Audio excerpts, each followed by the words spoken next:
The Kryven Dominion had never lost a war. For 11,000 years, they had swept across the stars like a slow, patient fire, not conquering through cruelty, but through inevitability. Every species they encountered eventually learned the same lesson. Resistance only delayed the tribute. It never stopped it. So when their scout ships found a small, blue-green world on the edge of known space, the Dominion did what it always did. Sent an envoy, not an army. Why waste warships on a species that hadn't even mapped its own solar system?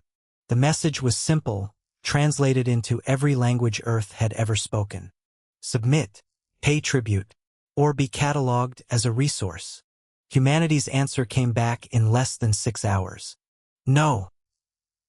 Ambassador Forlek Thane had crushed rebellions with less effort than it took him to read that single word. He laughed, an odd, wheezing sound his species made when amused, and ordered the fleet forward, not to attack, just to remind them what refusal cost. They have no shields worth mentioning, his tactical officer reported, scanning the modest collection of ships now rising to meet them. No weapons above Tier 2. This will not even qualify as a battle ambassador. Good, Forlek said. Let them see what they're refusing. The Dominion fleet advanced. 80 warships, each one larger than anything humanity had ever built, sliding silently through the dark toward Earth's outer defense line. And Earth's ships didn't retreat. They didn't panic. They didn't even power up their weapons. They simply waited, spread out, formed a pattern that made no tactical sense to Kryven doctrine. Forlek frowned at the sensor display. It looked less like a defense line and more like a net. Ambassador, his officer said slowly, our long-range scanners are being jammed, not blocked, redirected. Someone is feeding us false telemetry. Forlek's laughter died in his throat. Where is the capital fleet? Silence. Then, on every screen across all 80 ships, a single human face appeared. A woman, calm, sitting in what looked like an ordinary chair, drinking something from a chipped mug. Hi, she said. I'm Fleet Commander Elena Reyes. You're surrounded. Forlek's mandibles clicked in disbelief. Impossible. Our sensors show no forces beyond your outer line. Your sensors, Elena said, taking a slow sip, have been looking at what we wanted you to see for the last 4 hours. While you were busy admiring our primitive outer fleet, 300 vessels moved into position around your formation. They're closer to you right now than your own support ships. The bridge erupted into chaos.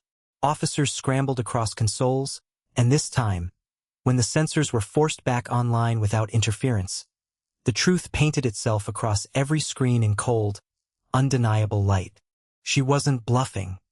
Human ships, smaller, stranger, bristling with modifications no Dominion engineer would have approved, sat in perfect firing position around all 80 Kryven vessels. Not one had fired. Not one had even raised full shields. You could have attacked, Forlek said, his voice tight. Why announce yourselves? Elena set down her mug. Because we don't want a war, Ambassador. We wanted you to understand something first. This was the moment.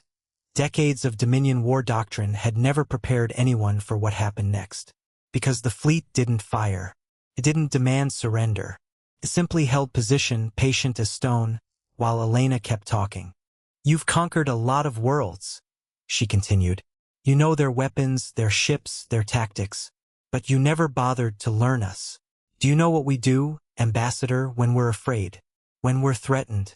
When someone bigger than us tells us to kneel? Forlek said nothing. We get creative, she said. We've spent our entire history fighting each other over less than this. Wars over land the size of a single continent. We built weapons to end ourselves 100 times over, and then, somehow, we didn't. We learned to cooperate instead. So when 80 warships showed up promising conquest, we didn't panic. We got organized. A junior officer, barely containing his fear, leaned toward Forlek. Ambassador, if this is true, if they surrounded us without triggering a single alert, what else haven't we seen? Forlek didn't answer. He was staring at the screen, watching this small, unarmored woman speak to him not as a conquered species pleading for mercy, but as an equal explaining the rules of a game he hadn't realized he was playing. "What do you want?" he finally asked. "I want you to go home," Elena said, "and tell your Dominion that Earth isn't a resource. We're not a colony waiting to happen. We are a species that has survived ourselves. Plagues, wars, extinction-level mistakes, and we are still here.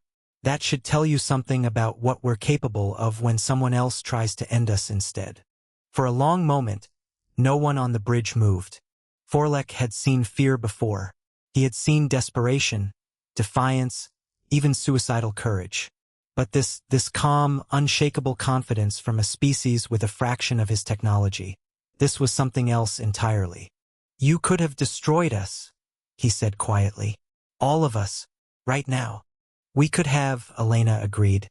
"But that's not who we want to be. We didn't build all this to become you." Forlek looked around his bridge, at officers who had spent their careers believing size and strength alone decided outcomes.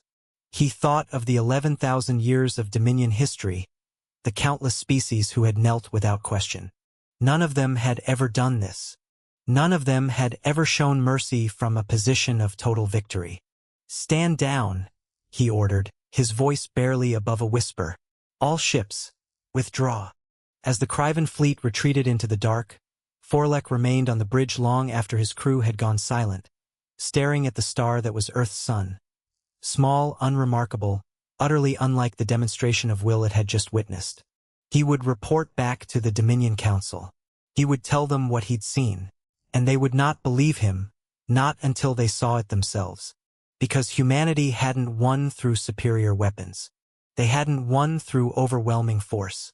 They had won by being patient enough to outthink an empire, and human enough to choose restraint when they held every advantage. And for the first time, the galaxy understood what it truly meant to be human.